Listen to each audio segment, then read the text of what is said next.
on 6 items on Wednesday, all 6 of which received positive community board votes. Okay, thanks, Christine.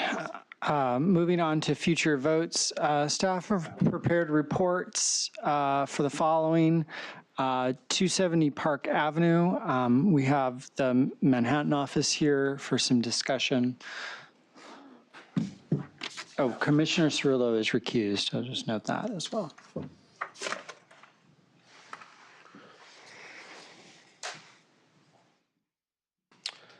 Good afternoon, Commissioners. This is a post-hearing follow-up for the text amendment application by JPMorgan Chase pertaining to its property at 270 Park Avenue. I'll begin by noting that the applicant has submitted a letter to withdraw its original application, which proposed an enclosed public space, since the amended application, which proposes an unenclosed public space, is its preferred option. So now I'll turn our attention to discussing comments from the public and the Commission that were made at the public hearing on March 13, and those broadly fit into 4 categories. So firstly, the Commission heard testimony recommending that restrooms be provided within the outdoor public space. The existing plaza regulations, which are the general rules that the outdoor space at 270 Park Avenue will be subject to, do not have a requirement that restrooms be provided. The department doesn't believe it will be appropriate to require this single site to exceed those plaza design regulations. However, we note that the regulations do not preclude the applicant from including restrooms in the public space's final design. Are there any questions on this point before I move on to the second issue? I think perhaps let's go through the entirety of it and then we'll... Right. The Commission also heard testimony recommending that the applicant provide transit improvements on the site. The department notes that this site is not within one of East Midtown's transit improvement zones, and therefore there is no mechanism to require improvement projects on transit infrastructure. Instead of transit improvements, this site can achieve additional floor area through the transfer of landmark development rights, which is a mechanism that was built into the East Midtown rezoning. I'll remind the Commission that the applicant received a chair certification for the transfer of development rights from Grand Central Terminal in December 2018.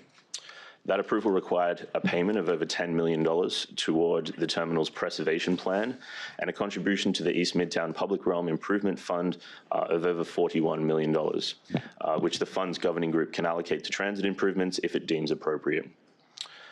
So thirdly, the Commission heard testimony requesting that additional environmental analysis be undertaken regarding transportation and shadows on open spaces, since the 270 Park Avenue site wasn't specifically identified as a projected or a potential site in the Greater East Midtown EIS.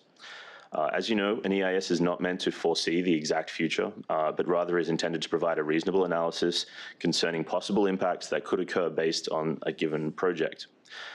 In the case of Greater East Midtown, the EIS assessed transit impacts on a macro level, and the analysis anticipated that the addition of 6.5 million square feet of office space would be added to the area. This text amendment would not increase the amount of floor area that could be built, and this project's environmental assessment statement did not trigger any thresholds that required an environmental impact statement.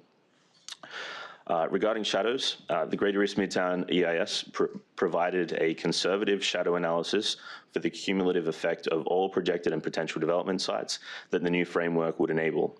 The 270 Park Avenue site is centrally located in the East Midtown subdistrict and within the bounds of the area analyzed for possible shadow impacts on open space. That analysis did not identify any significant adverse shadow impacts on open space.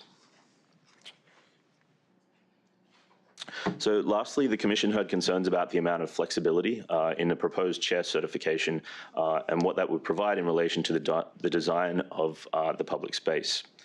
A primary concern was that the certification would allow the size of the public space to be reduced beyond the required 10,000 square feet. The department has further reviewed the proposed text amendment and has confirmed that the certification would not permit any reduction in the size of the public space. Another concern was that the certification provides too much design flexibility for the public space. The new certification is designed to allow for some flexibility to the public space design regulations in section 3770 of the zoning resolution to accommodate the existence of an MTA entrance within the public space while still achieving the best possible public space design. To further clarify the intent of the certification, the department proposes that the Commission modify the text The proposed modifications introduce the requirement that the application for a certification demonstrate the extent of the need for the requested modifications to the public space regulations. Additionally, the chairperson will consult with the MTA regarding the pedestrian circulation needs around the transit entrance to further establish the necessity for and the extent of relief that should be granted. On one final note regarding the public spaces design, the applicant has provided a commitment letter to the Commission that confirms its intent to consult with Community Board 5 and the Manhattan Borough President during the chairperson's certification process for the future public space at 270 Park Avenue. I'll note that the chairperson has directed department staff to ensure that this commitment is completed during the processing of the public space design application, and will also share the design of the space with the Commission. I'm happy to take any questions. We thought that given the level of interest in this plaza and the fact that it is the first time that it is being developed, that we would be pleased as the design is developing to bring it to a commission review session. Before it's done. Yeah, before I said, yeah. And I'll also note that the local council member asked if we would be able to vote it out this Wednesday, given the overwhelmingly positive testimony that we heard and the participation by the borough president. We thought it appropriate. Okay. Thank you. Okay, thank you. We also prepared reports for 1921 Atlantic